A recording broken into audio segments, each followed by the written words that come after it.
நடத்தியது. அப்போதெல்லாம் பணியாளர்களுக்கு ஆதரவாக இருந்துவிட்டு 4.5 வருட காலமாகியும் சொல்லாததை செய்யும் முதல்வர் சொன்னதை ஏன் செய்யவில்லை என்பதுதான் எங்களுடைய கேள்வியாக உள்ளது. தமிழகம் முழுவதும் அரசினுடைய திட்டங்களை மக்களுக்கு சிந்தாமல் சிதறாமல் கொண்டு சேர்க்கின்றனர் ரேஷன் கடை பணியாளர்கள். ஆனால் அவர்களது கோரிக்கையில் எந்த விதமான முன்னேற்றமும் இல்லை என்பது எங்களுக்கு மிகுந்த வேதனைக்குரிய செயலாக உள்ளது.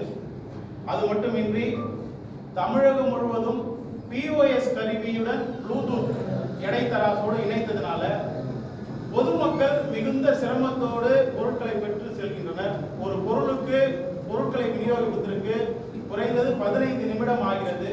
இதனையும் கண்டுகொள்ளவில்லை. எங்களுக்கு எவ்வாறு பொருட்கள் நாங்கள் பொதுமக்களுக்கு விற்பனை செய்கிறோமோ, அதாவது 1 கிராம் கூட குறைவில்லாமல் நாங்கள் பொதுமக்களுக்கு கொடுத்து வருகிறோம். ஆனால் எங்களுக்கு கிடையில் இருந்து வரக்கூடிய பொருட்களையும் POS-இல் எப்படி நாங்கள் விற்பனையை பண்ணுகிறோமோ அதே போல் உள்வரவையும் ஏற்றி கொடுக்க வேண்டும்.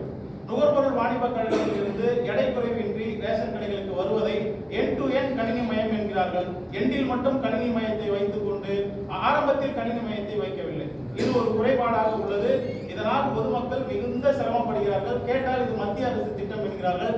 மற்ற விஷயத்தில் எல்லாம் கவனம் செலுத்தி பொதுமக்களுடைய ஏழை எளிய மக்களுடைய உணவு பசியை தீர்க்கின்ற இந்த திட்டத்தில் அரசு கவனம் செலுத்த வேண்டும்.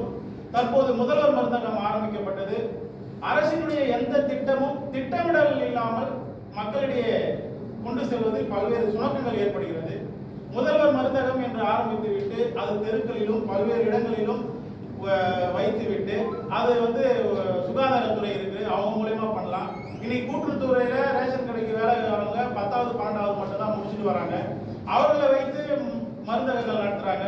அதுல மருந்தகங்கள் விற்பனை குறையும் போது ஒரு நாளைக்கு 100 ரூபாய்க்கு பில் போடணும், 200 ரூபாய்க்கு பில் போடணும்னு சொல்லி பணியாளர்களை ரொம்ப துன்பப்படுத்துறாங்க. இந்த மாதிரி முதல்வர் மருந்தகத்துக்கு தனியா ஒரு துறை இருக்கும்போது கூட்டுறவுத்துறைக்கு ஏன் வழங்குறாங்கன்னு தெரியல. இது மட்டும் இல்ல, தோட்டக்கலைத்துறை இருக்கு, ஆனா பண்ணை பசுமை காய்கறி கடை ரேஷன் கடைக்காரர் நடத்துறாங்க.